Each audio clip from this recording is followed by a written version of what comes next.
Hey everybody, it's Dean DaCosta, the Search Authority, and today we're going to look at the new and improved Zapinfo. So I am on a page in LinkedIn. I'm using LinkedIn as my example just because that's where everybody's always going to know. Does it work on LinkedIn? Can it do LinkedIn? Okay. So long story short, here's what we're going to do. We're going to use Zapinfo here or there, it doesn't matter, and we're going to grab this particular profile. So we're going to wait for it to open up. It's thinking we're going to extract from page. And it's going to go in and grab all the information relevant for this person and do a good job. This doesn't violate anything. Everything's good to go. No issues. And so now we're gonna view our record. And what we're gonna do is first thing we're gonna notice is a bit of an accordion effect that they've changed to. And what this accordion effect does is it allow them more room to put more information. So personal information, we get their headshot. Professional information, we get how many years experience they have, their skill sets, all the needed information. The next page, we get legitimately almost a resume, or at least whatever was on LinkedIn. In the next section, address, if it's known, we do know where we do know where what state they live in, and you'll notice there's lookup section. So if I go in this lookup section, I could try to find him on one of these sites, and then if I find him, pull that information in. Now we're not going to right now, but that's one way we can do it. Next up is our social sites. So already got LinkedIn. We can actually look and try to find them on other sites and then pull that information. So let's, as an example, let's look up in GitHub. I mean, after all, he is a developer. So now the question is, which Mark Jones? And that's when it becomes a little tricky. We'll look for Mark Jones, but we do know we look for him as a Java developer. So let's add Java. That didn't help me, unless I misspelled it, of course. Let's try Seattle as the location.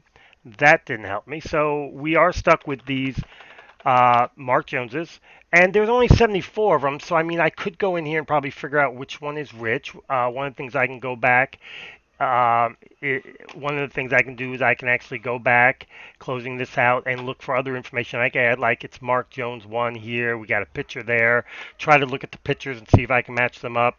For argument's sake, for now though, let's just say it's this person. I'm just grabbing somebody. Don't really, not too worried about it. And then we can grab him and add him to the profile that already exists. So what we would do now is we go to Zap Info and we'd extract from page, and then we combine records and then view records. And now we're back here again. We have a different picture, but when we go down here, you're going to notice the username for GitHub. And that's how all that can work. And up here, you have the same scenario with emails and stuff. You can go to generate emails.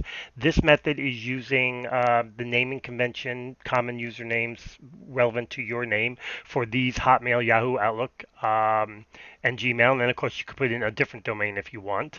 This is for mobile phone number if there's a way. And again, you can look it up on all these places, all of them or none of them. Try to find it. When you find it, grab it. And then, of course, we have work email as well. So as you can see, you can legitimately pretty much find whatever you want. Now we can look this up too and try to get more information, which we actually already have. If we look down here at the bottom, we already know his title, so we could just copy and paste and pull it up if we want. We can do a lot of things. But long story short, what we're doing here is we're able to now use Zapinfo to grab information from all over the web, bring it in, and create a very complete and robust profile. And of course, when we zap it out, you can zap it out as a zap into a page, which means zap it into a folder and a tool like a Hire tool or whatever, or seek out, especially. You can do it to clipboard. You can do a web link, and you can do a PDF, and you can do a PDF. And so you have a whole bunch of different ways in which you can zap things out. Now, what's really interesting here is if I go up here to the tool and I get this part of it and I want to zap it out, in addition to that, I can do it to a spreadsheet. So I have that added option available to me. So this tool has now become a really good information gathering tool to bring it all together. And what you do once you get as much as you can get within a reasonable amount of time is you zap it into a project folder in Seek Out. Let Seek Out do its thing. If you still need more info, you can upload it to Luxo Source, Luxo Connect, which has some great email finding capabilities, and it's an ATS CRM, and it also has a Luxo Outreach, so allow you to email and SMS and everything right from the tool.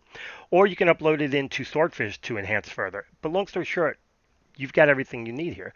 Actually use this quite a bit when I scrape entire pages of people from wherever, whether it's LinkedIn, whether it's Boolean, whether it's Facebook, wherever, and then I just enhance them all, and then wherever I think I need more info, I just go one by one and start grabbing it from the different social sites out there as we identify those social sites.